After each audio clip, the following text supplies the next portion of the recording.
ان الحمد لله نحمده ونستعينه ونستغفره ونؤمن به ونتوكل عليه ونعوذ بالله من شرور انفسنا ومن سيئات اعمالنا من يهده الله فلا مضل له ومن يضلل فلا هادي له واشهد ان لا اله الا الله وحده لا شريك له واشهد ان محمدا عبده ورسوله فان خير الحديث كتاب الله وخير الهدي هدي محمد صلى الله عليه وسلم وشر الامور محدثاتها وكل محدثة بدعة وكل بدعة ضلالة وكل ضلالة في النار. قال الله تبارك وتعالى في القرآن المجيد والفرقان الحميد بعد أن أقول أعوذ بالله السميع العليم من الشيطان الرجيم من حمزه ونفخه ونفسه. يا أيها الناس اتقوا ربكم الذي خلقكم من نفس واحدة وخلق منها زوجها وبث منهما رجالا كثيرا ونساء واتقوا الله الذي تساءلون به والأرحام إن الله كان عليكم رقيبا. يا أيها الذين آمنوا اتقوا الله حق تقاته ولا تموتن إلا وأنتم مسلمون. يا أيها الذين آمنوا اتقوا الله وقولوا قولا سديدا يصلح لكم أعمالكم ويغفر لكم ذنوبكم ومن يطع الله ورسوله فقد فاز فوزا عظيما. سبحانك لا علم لنا إلا ما علمتنا إنك أنت العليم الحكيم. رب اشرح لي صدري ويسر لي أمري واحلل عقدة من لساني يفقهوا قولي. الحمد لله خالق الوجود من العدم الذي علم بالقلم علم الإنسان ما لم يعلم. والصلاة والسلام على أشرف الأنبياء المرسلين نبينا محمد وعلى آله وأصحابه أجمعين ومن تبعهم بإحسان إلى يوم الدين. أما بعد، جیسا کہ ہم نے پچھلے مجلس کے اندر ذکر کیا تھا کہ علم لینے کے جو بنیادی اصول ہے یا علم سیکھنے کا جو صحیح طریقہ ہے، اس کے بعد اہم نکات ہم آپ کے سامنے بیان کرتے چلے آ رہے ہیں۔ آج کی مجلس میں انشاءاللہ ہم وہ نکات رکھیں گے یا بنیادی طور پر اس موضوع پر گفتگو کریں گے کہ بغیر علم کے یا بغیر تحقیق کے یا بالفاظ دیگر بغیر یقین کے کوئی بات، خاص کر شریعت کے متعلق کہنا، یا بغیر کسی ثبوت کے، بغیر کسی گواہی کے، بغیر کسی یوں سمجھے دلیل کے، برہان کے، دین کے متعلق گفتگو کرنا یہ کتنا عظیم گناہ ہے، اور اسلاف رحمہ اللہ اجمعین نے اس کو کس قدر سے منع فرمایا۔ بلکہ خود ہم کوشش کریں گے کہ زیادہ سے زیادہ قرآن مجید کی آیتوں کی روشنی میں ہم اس بات کو سمجھیں۔ چلیے، اللہ رب العزت نے قرآن مجید میں سورہ قاف کے اندر، جو آپ جانتے ہیں مشہور سورہ ہے، بلکہ اللہ کے رسول صلی اللہ علیہ وسلم ہر جمعے میں اس کی تلاوت فرماتے تھے۔ میں طلباء کو یہاں پر نصیحت کروں گا کہ آپ لوگ سورہ قاف کی تفسیر پڑھیں۔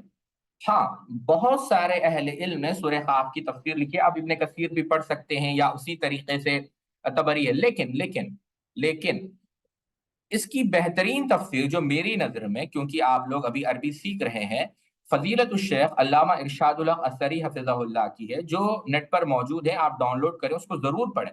مختصر سی تفسیر ہے، 200 صفحات کی، لیکن انشاءاللہ بہت سارے علمی فوائد آپ کو اس میں معلوم ہوں گے۔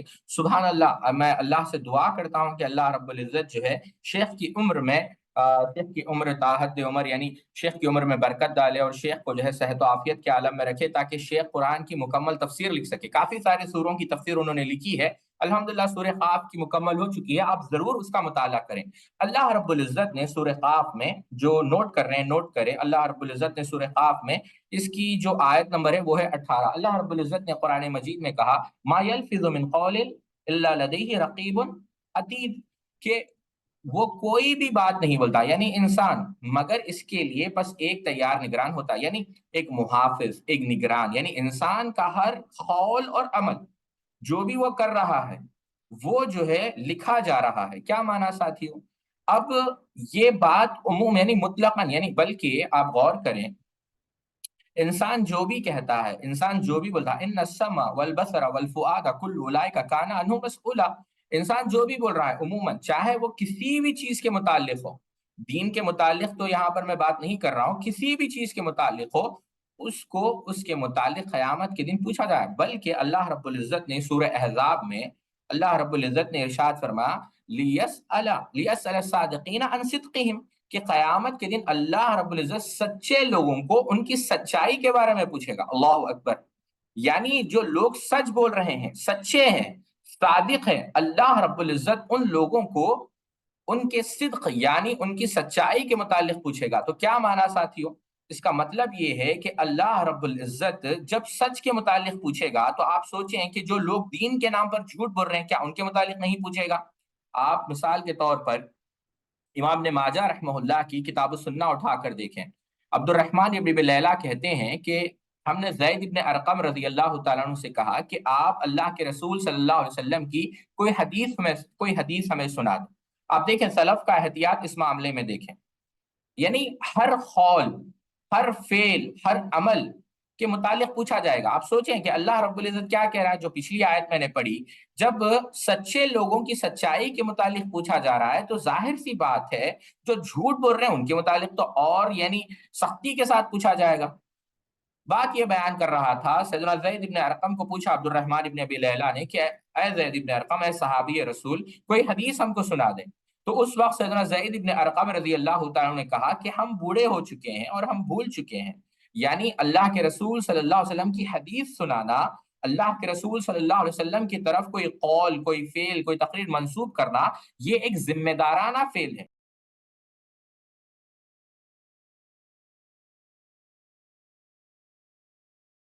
تو اس سے یہ بات پتا چلتی ہے کہ صحابہ، بلکہ اب آگے بھی بڑھے، بہت سارے ایسی روایتیں، مثال کے طور پر خود بخاری کے اندر آتا ہے کہ سیدنا انس رضی اللہ عنہ کہتے ہیں کہ ہم بہت سارے حدیث سنانا چاہتے ہیں، لیکن ایک چیز ہمیں روکتی ہے، وہ کیا ہے کہ ہمیں ڈر ہوتا ہے کبھی ہم ان لوگوں میں شمار نہ، یعنی جس کے متعلق اللہ کے رسول کیا من کذب علیہ، جو ہم پر جھوٹ بولتا ہے متعمدن، جان بوجھ کر، تو فلیتبوأ مقعدہ من النار، اور کما قال النبی صلی اللہ علیہ وسلم، اسے چاہیے کہ وہ جہنم میں اپنا ٹھکانہ بنا لے۔ اللہ ہم سب کی حفاظت فرمائے۔ عبداللہ ابن زبیر رضی اللہ عنہ کہتے ہیں، میں نے اپنے والد زبیر ابن العوام رضی اللہ عنہ سے پوچھا کہ میں دیکھتا نہیں کہ آپ کثیر تعداد میں حدیث بیان کرتے ہیں یا روایتیں بیان کرتے ہیں، تو کہا کہ میں اللہ، سیدنا زبیر ابن عوام جو عشر مبشرہ میں سے، آپ بخاری اٹھا کر دیکھیں کہ ایسی بات، ہم اللہ کے رسول صلی اللہ علیہ وسلم کے ساتھ تھے لیکن ہم نے یہ حدیث سنی ہے۔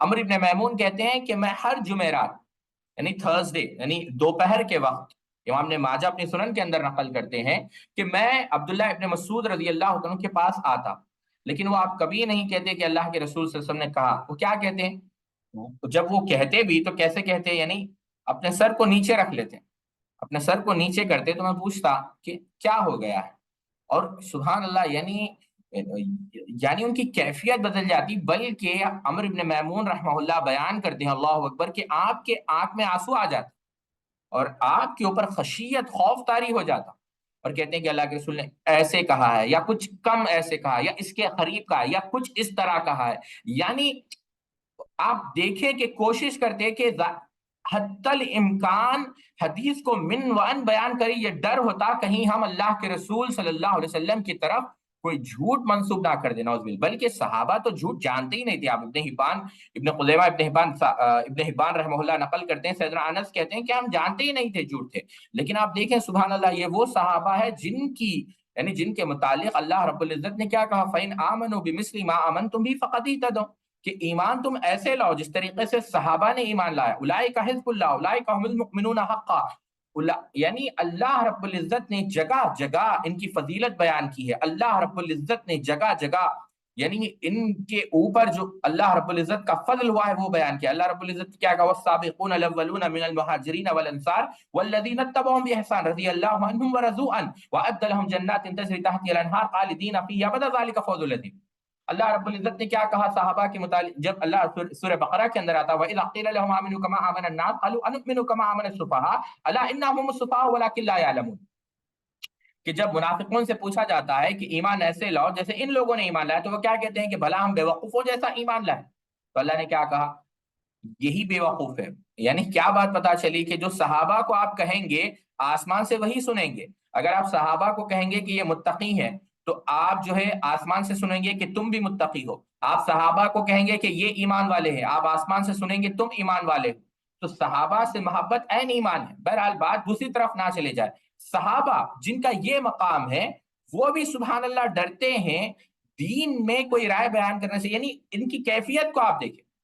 تو پہلی دو آیتوں سے یہ بات پتا چلی ساتھیوں کہ اللہ رب العزت نے یہ بات اپنے کلام کے اندر، اپنے کتاب کے اندر واضح کر دی کہ ہم جو بھی بات کہہ رہے ہیں، چاہے وہ کسی سے متعلق ہو، دین کے متعلق، دنیا کے متعلق، کسی شخص کے متعلق، کسی یعنی یوں سمجھے کسی موضوع کے متعلق، کسی بحث کے متعلق، یا کسی جگہ کے متعلق، یا کسی مجلس میں، تنہائی میں، خلوت میں، جلوت میں، ہر جگہ ایک ایک بات کا حساب ہوگا، ہم جو کہہ رہے ہیں، ہم جو کلمہ ادا کر رہے ہیں، قیامت کے دن وہ پوچھا جائے گا۔ اللہ اکبر۔ میں سبحان اللہ، کل ہی کی بات ہے، ہمارے ایک دوست ہے عزیزم، میرے خاص دوست ہے، وہ کہہ رہے تھے، ہم اصل میں درس سن رہے تھے شیخ عبدالسلام الشویر کا۔ شیخ عبدالسلام الشویر بہت بڑے عالم دین ہیں۔ وہ کہتے ہیں کہ امام احمد بن حنبل رحمہ اللہ نے فرمایا، شیخ عبدالسلام الشویر ریاض کے بہت بڑے عالم دین، باحیات شیخ، بہت سارے، یعنی بلکہ آپ کا درس حرم کے اندر بھی، مسجد نبوی کے اندر، یعنی حرمین مکہ کے اندر بھی اور مدینے کے اندر بھی ہوتا ہے۔ وہ کہتے ہیں کہ امام احمد بن حنبل رحمہ اللہ نے فرمایا کہ قیامت کے اللہ رب العزت پوچھے گا کہ احمد تم نے یہ مسئلہ کہاں سے بیان کیا ہے، جو دین میں تم نے یہ رائے دی ہے یہ کہاں سے بیان کیا ہے؟ تو احمد بن حنبل کہیں گے کہ ہم وکی کے پاس جائیں گے، وکی ابن جرح، اللہ اکبر، یہ ناموں پر غور کریں اور ان کی سیرتیں پڑھیں، کوئی معمولی ہستیاں نہیں ہیں۔ ہم وکی ابن جرح کے پاس جائیں گے اور وکی ابن جرح کا ہاتھ پکڑیں گے اور پوچھیں گے کہ آپ نے یہ حدیث ہم کو سنائی ہے کہ نہیں، ہم نے اسی کی بنیاد پر فتویٰ دیا تھا۔ تو وکی ابن جرح رحمہ اللہ کس کے پاس جائیں گے؟ منصور ابن معتمر کے پاس، کہ تم نے یہ حدیث ہم کو سنائی ہے یا نہیں ہے۔ منصور ابن معتمر رحمہ اللہ پھر حشر کے میدان میں پہنچیں گے کس کے پاس؟ سبحان اللہ، ابراہیم النخعی کے پاس۔ ابراہیم النخعی وہاں پر جائیں گے کس کے پاس؟ علقمہ اسود کے پاس۔ وہ کس کے پاس جائیں گے؟ عبداللہ ابن مسعود رضی اللہ عنہ کے پاس، اور وہ جائیں گے اللہ کے رسول کے پاس، اور اللہ کے رسول کس کے پاس جائیں گے؟ سیدنا جبریل علیہ الصلوۃ والسلام، اور جبریل کہیں گے ہاں اللہ تو نے مجھے بتایا تھا، تو سبحان اللہ میں نے اللہ کے رسول صلی اللہ علیہ وسلم کو یہ بات بتائی تھی، وما ينطق عن الهوى ان هو الا وحی یوحى۔ تو آپ سوچیں کہ اس طریقے سے پوچھا جائے گا کہ یہ مسئلہ تم نے بیان کیا تھا، بتاؤ کہاں سے؟ تو جب یہ سند ایسی پہنچے گی تو اللہ کہے گا ہاں ہم نے بتایا تھا، تمہاری رخصت ہے، تم جاؤ۔ لیکن اگر آپ سوچیں کہ یہ سند منقطع ہو جائے، اللہ رب العزت پوچھے کہ بتاؤ دین تو ہم نے نازل کیا تھا، اس کے اندر تصرف کا حق ہمارا تھا، تو تم نے یہ بات کہاں سے بیان کی؟ سبحان اللہ، آپ سوچیں کہ قیامت کی اللہ تعالیٰ کو آپ کیا جواب دیں گے؟ تو بتانا مقصد یہ ہے ساتھیوں، دین کے متعلق گفتگو کرنا۔ میں اسی لیے کہتا ہوں کہ بہت سارے طلبہ ہم سے سوال پوچھنے اور ناراض ہو جاتے ہیں جواب نہ دینے پر۔ آپ کیا سمجھتے ہیں کہ ہمارا جواب دینا یا نہ دینا اتنا آسان چیزیں نہیں؟ آپ کا کیا ہوگا؟ ہم جو کہہ رہے ہیں اس کے ہم ذمہ دار ہوں۔ آپ 100 سوال پوچھیں، 1000 سوال پوچھیں، یہ بہتر ہے ہر مسلمان کے لیے کہ یہ کہا جائے کہ اس نے 1,00,000 سوالات کے جواب نہیں دیے، اس سے کہ وہ ایک سوال کا جواب دے اور وہ جواب قرآن و حدیث کے خلاف۔ آپ سمجھیں یہ بات، خاموشی بہتر ہے اس سے کہ آپ ایسا جواب دے جو قرآن و حدیث کے خلاف۔ تو بات یہ بیان کر رہا تھا، چلیے آگے بڑھتے ہیں ہم ایک دیگر آیتوں پہ۔ اللہ رب العزت نے قرآن مجید کے اندر سورہ لقمان کے اندر اللہ رب العزت نے ارشاد فرمایا وَمِنَ النَّاسِ مَن يُجَادِلُ فِي اللَّهِ بِغَيْرِ عِلْمٍ وَلَا هُدًى وَلَا كِتَابٍ مُنِيرٍ، یعنی اللہ رب العزت اور لوگوں میں سے کوئی وہ ہے جو اللہ کے بارے میں بغیر کسی علم اور بغیر کسی ہدایت اور بغیر کسی روشن کتاب کے جھگڑتا ہے، یعنی اس کے پاس علم بھی نہیں، ہدایت بھی نہیں، پھر بھی جھگڑ رہا ہے۔ یہی بات اللہ رب العزت نے سورہ حج کے اندر بھی بیان کی وَمِنَ النَّاسِ مَن يُجَادِلُ فِي اللَّهِ بِغَيْرِ عِلْمٍ وَلَا هُدًى وَلَا كِتَابٍ مُنِيرٍ، اور لوگوں میں سے کوئی وہ ہے جو اللہ کے بارے میں بغیر کسی علم کے، بغیر کسی ہدایت کے اور بغیر کسی روشن کتاب کے جھگڑتا ہے۔ تو یہ دونوں آیتوں سے بات کیا پتا چلی ساتھیوں؟ کہ انسان کو بغیر علم کے گفتگو نہیں کرنا چاہیے، بلکہ اگر آپ امام بغوی رحمہ اللہ کی مقدمہ اٹھا کر دیکھیں تفسیر بغوی کے اندر، میں کل ہی کی بات ہے شیخ عبد الکریم القدیر کا درس سن رہا تھا، تو شیخ عبد الکریم القدیر ایک واقعہ بیان کرتے ہیں، ذرا غور سے سنیں۔ آپ کہتے ہیں کہ علماء نے اس بات پہ اختلاف کیا کہ تفسیر کو بغیر وضو کے پڑھا جا سکتا ہے یا نہیں۔ تو مصحف کب، یعنی اب مصحف کسے کہتے ہیں کہ قرآن ہو اور مکمل قرآنی ہو، کوئی تفسیر ترجمہ نہ ہو، لیکن مصحف کب نہیں کہا جائے گا؟ جب تفسیر کے کلمات، غور سے سمجھے میری بات ساتھیوں، تفسیر کے کلمات، دیکھیے ایک تو قرآن ہے جو عربی والا نسخہ ہے، جو پورا مکمل قرآن ہے، ایک اس کی ترجمہ ہے یا تفسیر ہے۔ تو مصحف کب کہا جائے گا؟ جب، یعنی مصحف تو پورا عربی والا ہے، کب اس کو پڑھا جا سکتا ہے بغیر وضو کے بھی تفسیر کو؟ کہ جب تفسیر والے کلمات قرآن کے کلمات سے زیادہ ہو۔ فرض کریں قرآن کے مکمل عربی کلمات یوں سمجھے چند ہزار ہیں، اگر اس سے زیادہ تفسیر کے کلمات ہو تو جب آپ پڑھ سکتے ہیں، کیونکہ وہ تفسیر کی کتابیں مصحف نہیں شمار کی جائے گی۔ لیکن اگر تفسیر کے کلمات کم ہو، قرآن کے جو عربی کلمات ہیں وہی زیادہ ہو، تو وہ مصحف میں ہی شمار ہوگا۔ آپ بات کو یہاں تک سمجھ گئے؟ تو ایک یمنی طالب علم تفسیر جلالین کے متعلق تحقیق کرا تھا۔ تفسیر جلالین جلال الدین محلی اور جلال الدین سیوطی دونوں نے مل کر لکھی۔ اب یہ دونوں اس کے متعلق پڑھ رہے، اب یہ تفسیر ہے، اب یہ کوشش کر رہا تھا کہ اس کے متعلق وہ فیصلہ کرے کہ آیا یہ کتاب ہم کیسے یعنی آیا ہم کیسے فیصلہ کریں کہ تفسیر جلالین بغیر وضو کے پڑھی جا سکتی یا نہیں؟ تو اس نے سورہ مزمل یعنی سورہ مزمل مدثر تک پہنچا اور پورا گننا شروع کر دیا. سوچیں آپ، تفسیر اس کے ہاتھ میں ہے، تفسیر کے کلمات گن رہا ہے، آیت کے کلمات گن رہا ہے، اور فیصلہ کر رہا ہے کہ تفسیر کے کلمات زیادہ ہے. کہتے ہیں عبد الکریم الخضیر کہ وہ 30ویں پارے تک پہنچا اور اس کے بعد وہ فیصلہ کر پایا. یعنی پہلے پارے سے لے کر، پہلے جز سے لے کر وہ 30ویں پارے تک اس نے تحقیق کی، اور اس کے بعد اس نے یہ فیصلہ لیا کہ آیا اس کو پڑھا جا سکتا ہے یا نہیں. اللہ اکبر. اب غور کریں، سبحان اللہ. یعنی ایک مسئلے کے لیے پوری یعنی کتنی محنت کرنی پڑتی ہے. تو بات یہ بیان کر رہا تھا کہ بغیر دلیل کے ہم گفتگو نہ کریں. امام بغوی رحمہ اللہ اپنی کتاب سبحان اللہ یعنی تفسیر بغوی کے مقدمے میں لکھتے ہیں کہ اللہ کے رسول صلی اللہ علیہ وسلم نے کہا کہ جو قرآن کے متعلق گفتگو کرتا ہے، اگرچہ وہ صحیح یعنی رائے دیتا ہے، ہم نے پچھلے درس میں ترمذی کی روایت پیش کی تھی، اگرچہ وہ بحث کر رہا ہے، رائے دے رہا ہے، تفسیر کر رہا ہے، اور وہ تفسیر صحیح ہے، بات کو غور سے سمجھے، تفسیر صحیح ہے، غلط نہیں. اللہ کے رسول کہتے ہیں صحیح ہے، لیکن اس کا علم اس کے پاس نہیں ہے، پھر بھی وہ خطا کار ہے، پھر بھی وہ گنہگار ہے. کیوں ساتھیو؟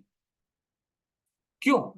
اب آپ دیکھیں، میں اس کو مثال سے سمجھاتا ہوں. ایک آدمی سرجری کرے اور وہ میڈیسن اس نے وہ رجسٹرڈ یعنی وہ رجسٹرڈ ڈاکٹر نہیں ہے، اس نے اپنی سرجری کی رجسٹریشن نہیں کی، یعنی وہ اس کو اپلائی کرنے کا گورنمنٹ نے یا میڈیکل انسٹیٹیوٹ نے اتھارٹی نہیں دی. اگرچہ وہ صحیح انجری صحیح سرجری کرے یا صحیح علاج کرے، اس کے باوجود گورنمنٹ اسے سلاخوں میں رکھے گی، اسے تحفہ، اسے انعام نہیں دے گی. اسی طریقے سے جو شخص قرآن کے لغت کو جانتا نہیں یا قرآن کے متعلق علم نہیں رکھتا، اسی طریقے سے یوں سمجھے آپ، جو قرآن کے علوم ہے، علوم قرآن ہے، جیسے ناسخ اور منسوخ ہے، امثال القرآن ہے، اقسام القرآن ہے، نحو ہے، صرف ہے، معنی ہے، بدیع ہے، ادب ہے، لغت ہے، یا اسی طریقے سے کلمات ہیں جو متضاد ہے، متنوع، مختلف کلمات ہیں، اقسام ہے جیسا ہم نے ذکر کیا، قرآن مجید کی قسم ہے، اسی اسباب نزول القرآن ہے. ایک سو سے زائد علوم ہے. جو قرآن کے علوم کو جانتا نہیں، قرآن کے متعلق علم نہیں رکھتا، لیکن محض اپنی رائے کی بنیاد پہ تفسیر کرا، اگرچہ اس نے صحیح کی، وہ گمراہ ہے. کیوں؟ اسے حق حاصل نہیں. سبحان اللہ. سیدنا ابو بکر رضی اللہ تعالیٰ عنہ کو پوچھا گیا، وفاکہۃ و ابا یعنی سورہ عبسہ کی جو آیت ہے، پوچھا گیا کہ اس کا معنی کیا ہے.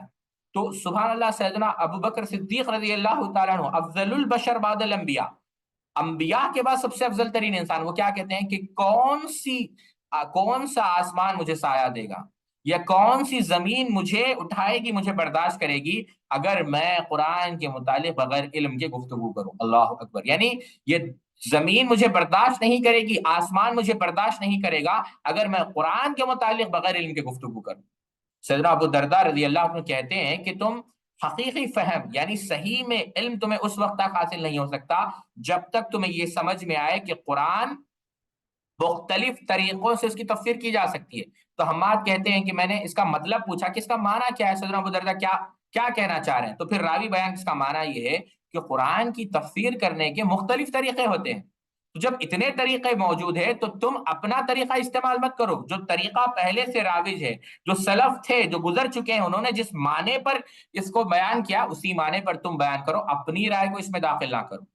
تو یہ بات آپ سمجھے ساتھیوں.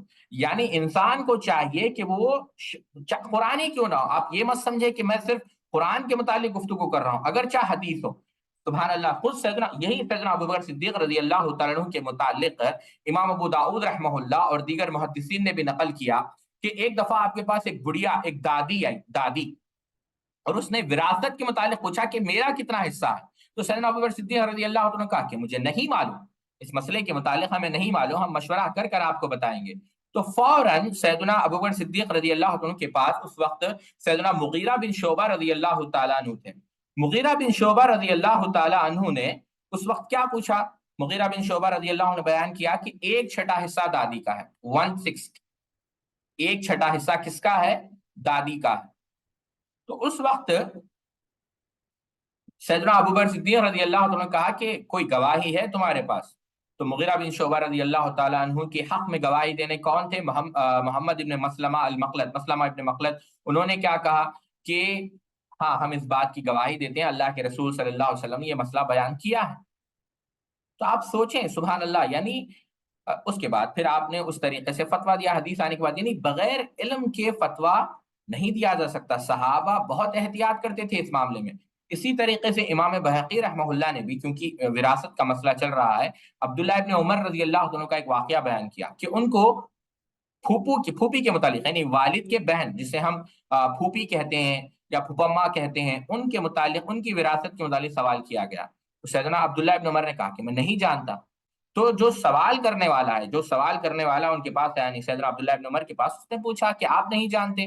تو سیدنا عبداللہ ابن عمر رضی اللہ عنہ کہا میں نہیں جانتا، آپ جاؤ مدینہ کے اندر کافی سارے علماء موجود ہیں، آپ ان سے پوچھو. جب وہ آدمی چلے گیا، ابن عمر نے اپنے ہاتھوں کو چوما. خود ابن عمر رضی اللہ عنہ کہا کہ ابو عبد الرحمن، یعنی ان کے بارے میں کتنی اچھی گفتگو انہوں نے کی کہ اگر مسئلے کا نہیں پتا تھا انہوں نے نہیں کہا. یعنی کیا مانا ساتھیوں کہ اگر مسئلے کا آپ کو پتا نہ ہو، آپ صاف کہہ دیجئے پتا نہ ہو. کیوں؟ یہ لوگ، یعنی یہ انسان کو گمراہی کی طرف لے کر جا سکتی ہے اور انسان خسارے میں ہو سکتا ہے.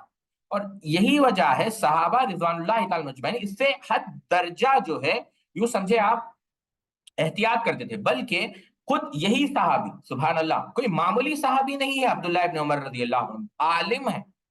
آپ اٹھا کر دیکھیں بعض کتابیں، علامہ بدیع الدین شاہ راشدی کی ایک کتاب ہے مقالات، اس کے اندر آپ اٹھا کر دیکھیں عبداللہ ابن عمر اور عبداللہ ابن مسعود کے درمیان ایک بحث انہوں نے چھیڑی ہے، اور کافی مفصل انداز میں عبداللہ ابن عمر رضی اللہ عنہ کی فضیلت علمی اعتبار سے ثابت کرنے کی کوشش کی ہے.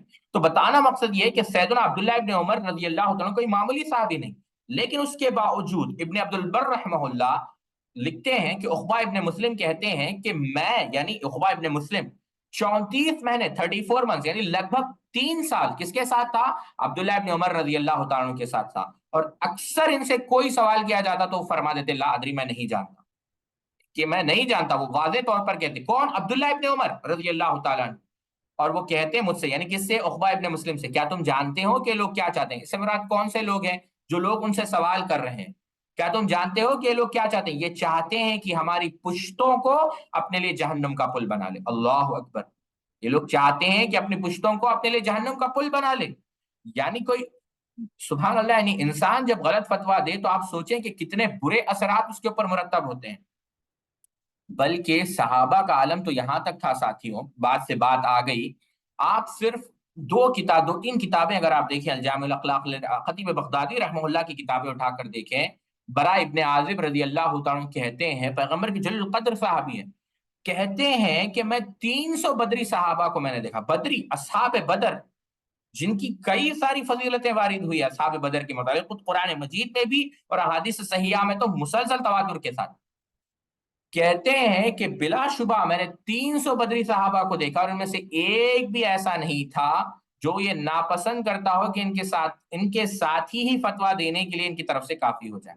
یعنی وہ پسند نہیں کرتے تھے کہ فتویٰ دے، یعنی ہر کوئی یہی چاہتا تھا کہ کوئی اور فتویٰ دے، کوئی اور سوال کا جواب دے.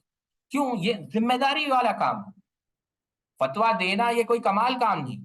بلکہ اگر آپ اور بھی آگے بڑھیں، آپ اس سے بھی دیکھیں کہ خود ایک مشہور واقعہ جو آپ جانتے ہیں، جب جنگ یمامہ ہوئی اور کئی سارے حفاظ شہید ہو گئے، اور آپ کو مشورہ دیا خود کس نے؟ سیدنا عمر رضی اللہ تعالیٰ نے. سیدنا عمر ابن خطاب نے سیدنا ابوبکر رضی اللہ عنہ کو مشورہ دیا کہ قرآن کو مرتب کیا جائے. تو اس وقت سیدنا ابوبکر رضی اللہ تعالیٰ عنہ کافی پریشان ہو گئے کہ میں یہ کام کیسے کروں جو مرتب سے مراد تدوین کی جائے، جو اللہ کے رسول صلی اللہ علیہ وسلم کے درمیان نہیں ہوا تھا، بعد میں مشورہ ہوا. یعنی صحابہ ہر معاملے میں سبحان اللہ احتیاط کرتے تھے ساتھی. اب ہم دیکھیں کہ جب اتنے، یعنی کبار صحابہ اتنا احتیاط کر رہے ہیں تو ہم کس طریقے سے احتیاط کریں؟ اللہ اکبر! اللہ رب العزت نے قرآن مجید میں سورہ نحل کے اندر ارشاد فرمایا. سورہ نحل، اللہ رب العزت نے کیا کہا؟ لِيَحْمُلُ أَوْزَارَهُمْ كَامِلَةً يَوْمَ الْقِيَامَةِ وَمِنْ أَوْزَارِ الَّذِينَ يُضِلُّونَهُمْ بِغَيْرِ علم أَلَا سَاءَ مَا يَزِرُونَ. یعنی آپ دیکھیں اس لفظ پر غور کریں، بغیر علم، علم کے بغیر، الا ساء ما یذرون، تاکہ وہ قیامت کے دن اپنے بوجھ پورے اٹھائیں، اور کچھ بوجھ ان کے بھی جنہیں وہ علم کے بغیر، بغیر علم، علم کے بغیر گمراہ کرتے ہیں. سن لو